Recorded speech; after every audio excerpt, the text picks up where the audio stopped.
sacrifice করতে হবে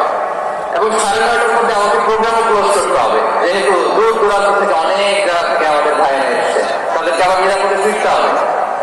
তো আপনারা যদি আওয়াজ করেন, কথা বলেন, বিশৃঙ্খলা করেন, আমরা যে ইনস্ট্রাকশন মঞ্চ থেকে দিব তার বাইরে যে যদি